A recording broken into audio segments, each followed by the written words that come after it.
Hey everybody, welcome to Alpha Flight Monday. Today we're looking at Alpha Flight number 18 with a cover date of January 1985. A new role for Heather, a decision for Snowbird, and Shaman meets the ultimate menace. A silhouette. We open the story of how long will a man lie on the earth ere he rots, with Heather trying on Guardian's superhero suit. And as we see Puck in the mirror walking in, he says, "Heather!" By the way, this is by John Byrne, writer pencils, Bob Wyacek inker, Andy Yankees color, Rick Parker lettering, Denny O'Neill edits, and Jim Shooter, editor-in-chief. And so Puck's a little surprised to see her doing that. She goes, no, this isn't a spare super suit of Max.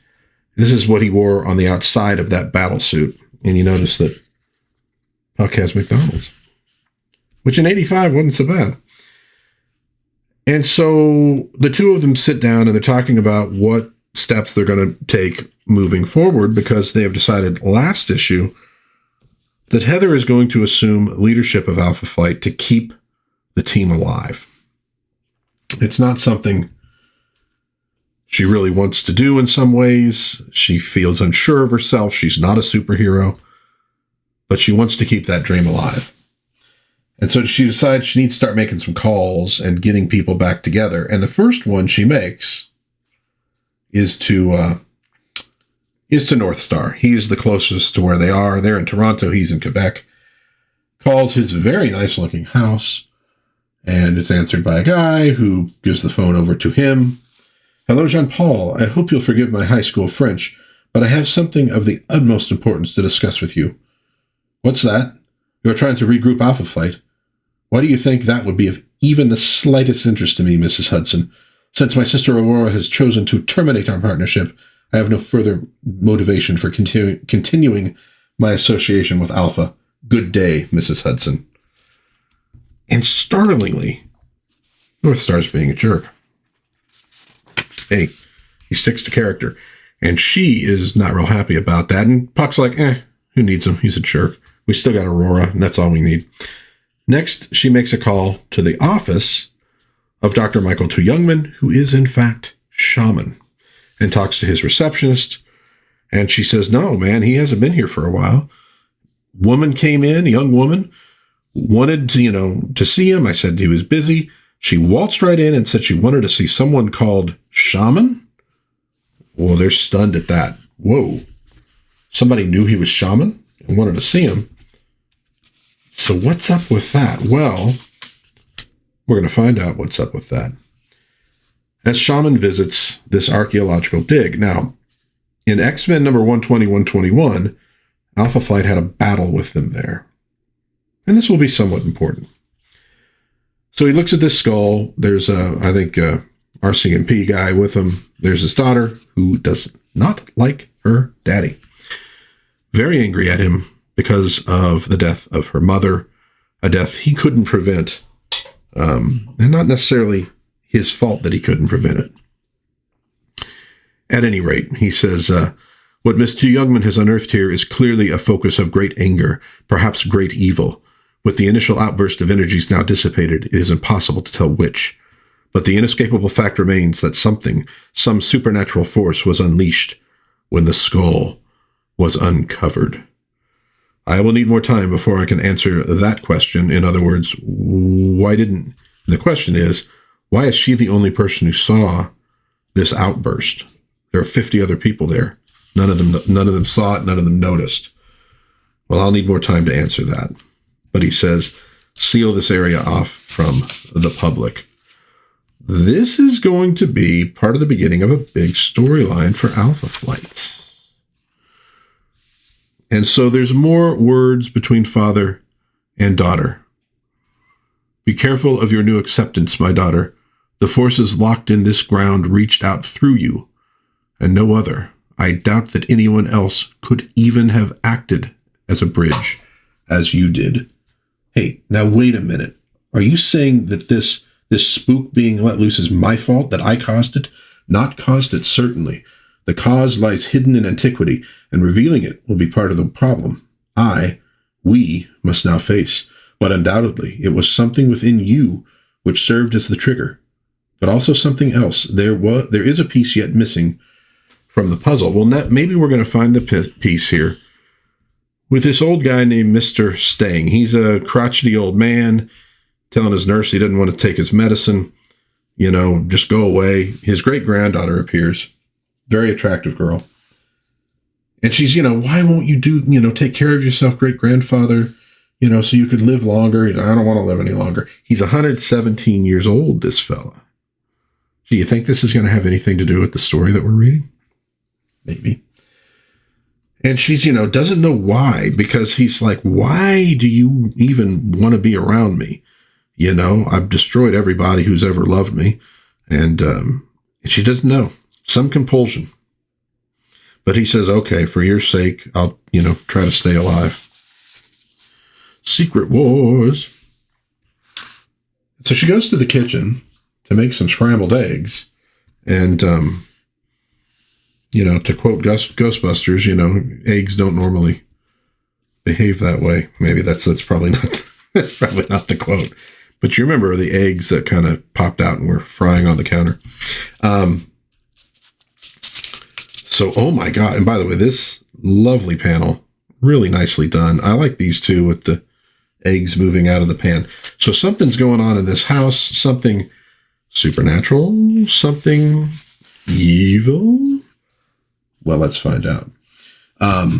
Minutes later at Calgary Police Headquarters, known locally as the Cop Shop, I think we've got a live one, Shaman. Lucas Stang's great-granddaughter just called up in a major panic. Something about her scrambled eggs attacking her? Yes, that sounds like the kind of thing I've been expecting. Eggs, after all, have the dubious distinction of representing both new life and the promise of life unfulfilled. Find out everything you can about Stang and his family and contact me at the mansion. I'm on my way. Hold it. You're not going anywhere without me. I was in on this from the word go. I want to see it through. Miss Tu Youngman, I cannot condone this course of action. I have no real idea of the nature of the manifestation. That is why I have been unable to track it mystically, and I cannot allow you to place yourself in further jeopardy. So you notice she doesn't want him calling her Elizabeth. You're not my father right now. You're just a superhero called Shaman. That's it. That's the extent of our relationship.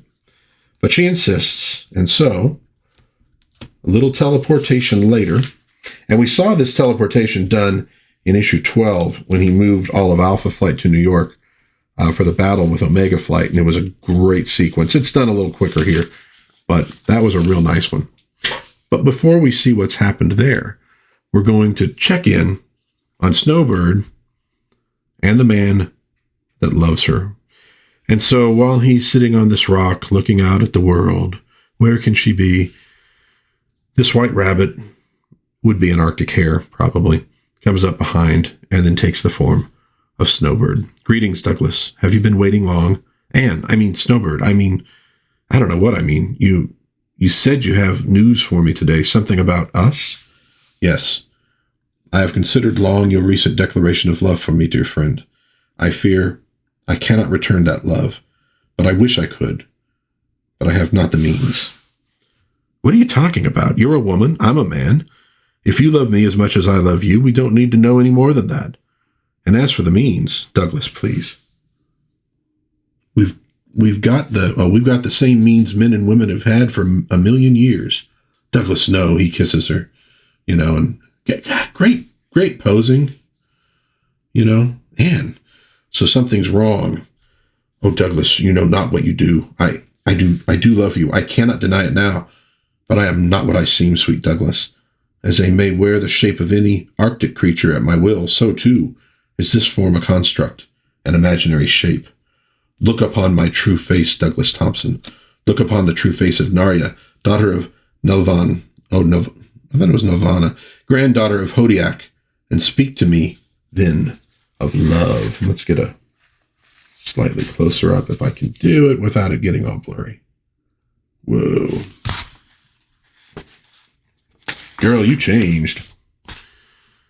And before we find out how Douglas reacts to that, I'm sure it'll be really well.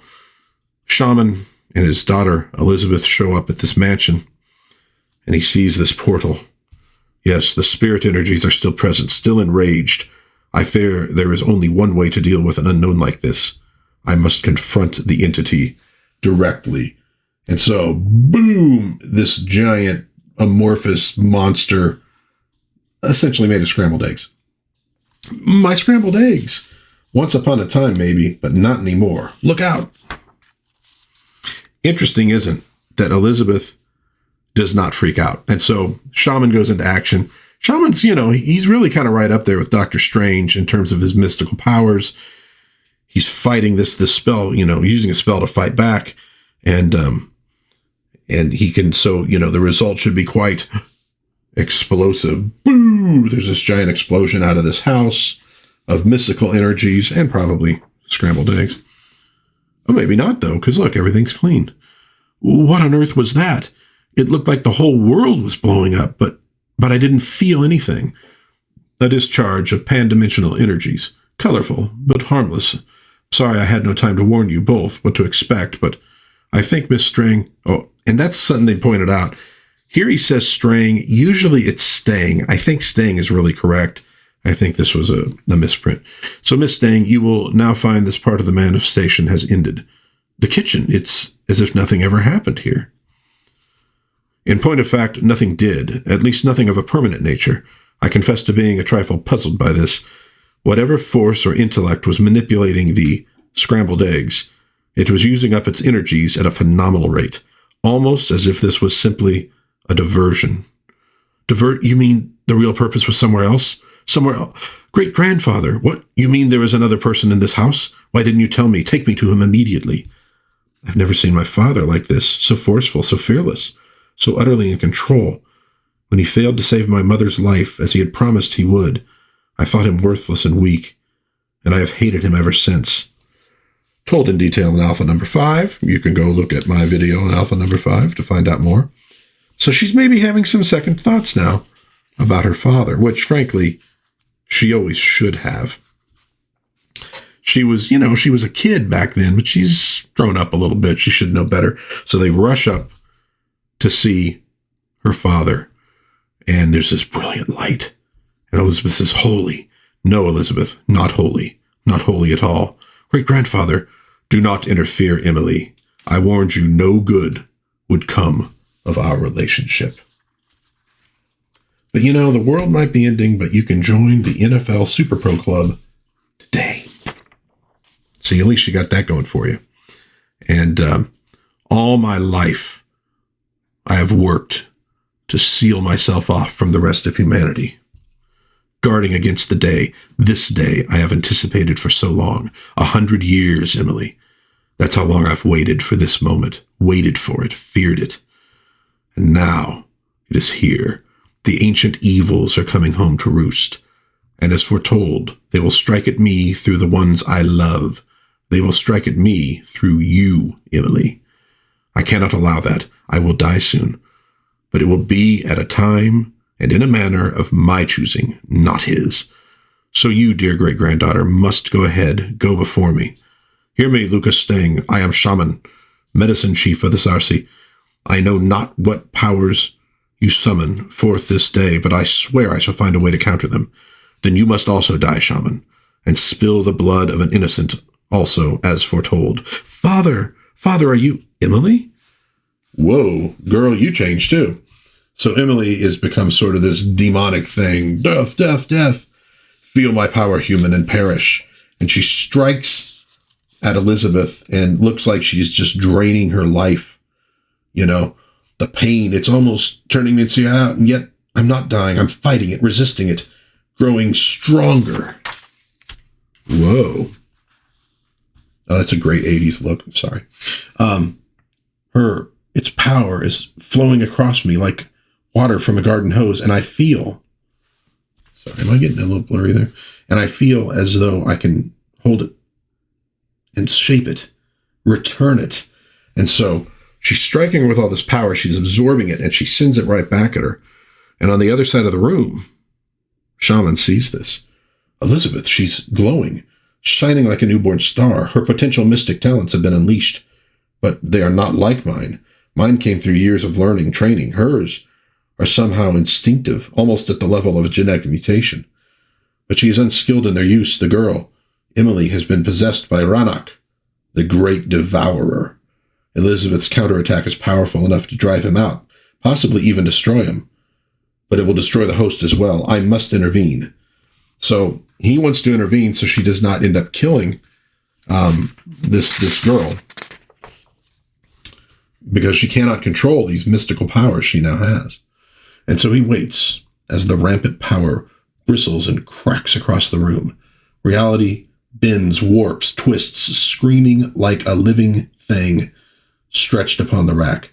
The moment is at hand, now. And out of the infinite cosmos of his pouch, Shaman snatches a handful of baubles. Almost lazily, they drift across the chamber, unseen, unnoticed, until... What? No!